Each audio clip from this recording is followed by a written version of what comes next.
So oh my gosh. The numbers haven't come out, at least I haven't crunched them yet for 2010 to see how much we went over budget, but I know in 2009 the city of St. Paul went over budget, in 2008 went over budget, and the budgeted numbers were already 20% over what it was in 2005. So they're just spending money left and right, and it's going to cost taxpayers. And everybody that I've talked to in the Highland Park, McAllister, Groveland area doesn't want increases in their property taxes. They simply don't. And then they also understand that local government aid is going away, and that individuals in, Hawley, Minnesota, Duluth and stuff, they're not going to be subsidizing the city anymore. So they're at a conundrum, and they need to do something about it. The city needs to do something. We need, as community, need to step in and tell them what's what. So if you had to pick the top 3 issues that you think is facing the city of St. Paul today, and why you felt that the need to run for city council, what would those 3 issues be? I would say taxes and economic development. Like I was saying, they're dishing out handouts to big corporations, making it hard for small business to compete, and that's what it does. When you offer a $90 million subsidy to the Ford plant, you're potentially ousting a bunch of small businesses or entrepreneurs that could have stepped in with this land and done something else. And again, I love the Ford plant. They've been there for 90 years.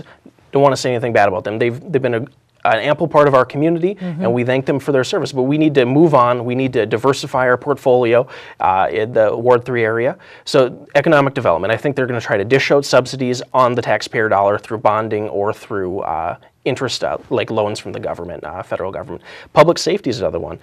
Because of the first point, because of the economic issues, they're making cuts to public safety between police officers, firefighters. We currently have, oh goodness, it is 20 police officers on the payroll for the federal government through a federal grant. So basically what's happening is the federal government didn't really step in. They offered it through the stimulus in 2008, and it's going to run through here for another year or so. But at that point, we're going to be down a total of 56 cops.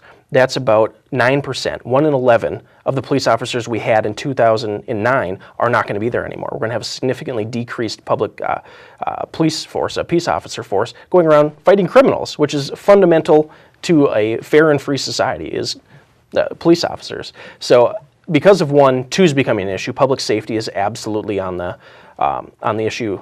And then the third and final, I would say, is basically land use. I think that, and zoning. As I was talking about that poor gentleman who's, because of that individual fire code, and I swear he was off by a couple inches, where they could have totally made an exception for him, but they chose not to. And land use, that we can absolutely do something to allow the community more input into how land use is done.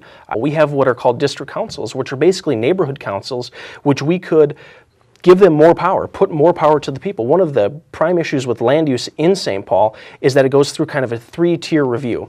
It goes from the district council, which is completely elected, about 12 to 15 people fully elected from the neighborhood, to an unelected bureaucracy called the Board of Zoning Appeals, which is all appointed from the mayor. He appoints everybody on there. Up to the city council is the final. And what happens is the first 2, it either happens one way or the other. The first 2 say no, the community doesn't want it, they shouldn't do it, we're not going to give a variance. And then the third one, the city council says, well, there's 7 of us here, only 1 of us actually live in the area, we want this project, we're absolutely going to do it. So, and that's happened on more than one occasion. And community development meetings for the district council get wild because of that, because they really don't even have a say. They're just the first step. If the business or the individual doesn't like that, they still have 2 other places to go to where campaign contributions actually matter, unlike on the district council where 100 people will show up to the annual meeting and cast their votes. So I think that we can empower our local communities and our local neighborhood governments to do more, and with less money, and it'd be more efficient for sure.